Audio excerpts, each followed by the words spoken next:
Over the past 6 months, I have been recovering from quite a heavy burnout. Burnout that happened after 20 years of building my career, of building that perfect finance role where I was making a lot of money. I was at the top. I was leading teams. And finally, 6 months ago, I completely collapsed. I wasn't able to get out of bed, really. And it is at that time that I also lost my job. And my mind immediately went into racing thoughts. Well, what am I going to do? I need to find a new job immediately. How am I going to survive? How am I going to make money? All of that coming from fear of the unknown, fear of change, and a change that I knew was coming for years because I felt unhappy, I felt drained, I felt like I was not in my true essence, I was not my true self for years that led up to this point. And when it finally happened, my mind immediately went into a fight or flight mode. How am I going to survive? But then something clicked in me finally. And I realized, well, maybe this is the time that I rethink my life, what I'm doing, how I'm doing it. Because obviously something doesn't feel right for me. So a lot of times, and especially in this world today, we live in a world of masculine energy. We live in a world where productivity, efficiency, competition, drive, ambition are valued very highly. And I'm not talking about gender roles, I'm talking about in general. And by the way, men and women, we have both energies. We have feminine and masculine energy. And they both need to be in balance for us to be in our best, most authentic, highest, truest self and happy. However, a lot of us, and this is again men and women, we strive for leading with our masculine energy our whole life. And that was me as well. I was literally wearing the pants. I was leading up teams of men as a CFO. And I was at the top. I put myself through the best Ivy League school. I had the best grades. I was in that competition challenge mode for so many years. I have neglected my feminine energy so much that I have forgotten what that was or what that is. And when I would come home, I would feel exhausted and burned out. But I kept on going and I kept on going until the time when I truly collapsed. In order to reclaim your feminine energy, the number one thing is to just be.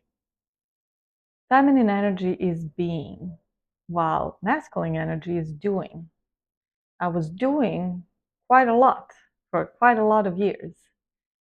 But being is just nourishing yourself. It's resting.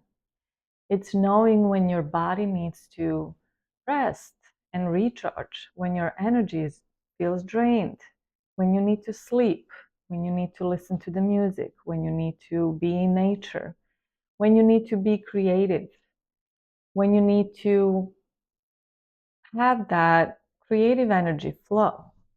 And that is not possible if you're constantly in a go mode. It's an illusion to think that our true value, our true essence comes from accomplishments and productivity and efficiency. We need to burn that illusion. That's not our true essence. Our true essence is to be in the balance of our feminine and our masculine powers. And as a woman, my feminine energy was completely abandoned.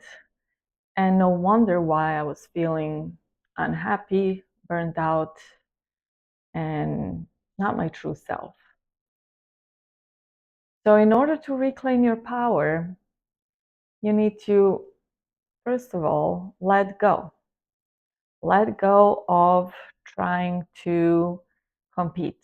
Let go of trying to accomplish everything or making sure you get through your lists of things that you need to do during the day. Making sure that you get to the best schools, you get the best grades, you get to the top of whatever the ladder is in a corporate world. That is what you need to let go of in order to be in your true power. Because feminine energy is power.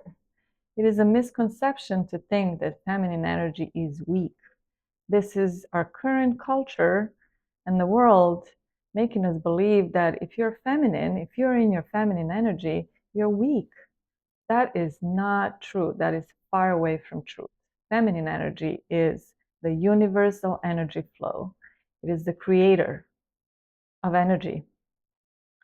Feminine energy holds a lot of power and moves a lot of energy around. And in order to move that energy around from yourself, from other people, to be there for others and for yourself, you have to let go. You have to let go and you have to rest. You have to recoup your energy. You can't just continue to give. We have confused feminine energy with sacrifice. You need to sacrifice for everyone else so that you can be a true feminine, in your true feminine energy. That's not true. Feminine energy is receiving. In order to receive, you have to have, you're thankful. There is a balance. If you constantly give, and sacrifice yourself for others, how are you going to receive? So, true feminine energy comes from, first and foremost, taking care of yourself. Because if you don't take care of yourself, if you're completely burned out, you're never going to be able to give. And you're never going to be able to also receive. You're drained. Your energy tank is empty. And that is not how the energy flow works, the universal energy flow of the feminine. So, reclaiming the feminine energy is reclaiming yourself, reclaiming your ability to rest, reclaiming your ability to say no, reclaiming the power to create boundaries, healthy boundaries, reclaiming yourself and just being yourself. You're perfect as you are. You don't need to get anywhere. Just be. That is a true feminine power. Thank you all. See you soon.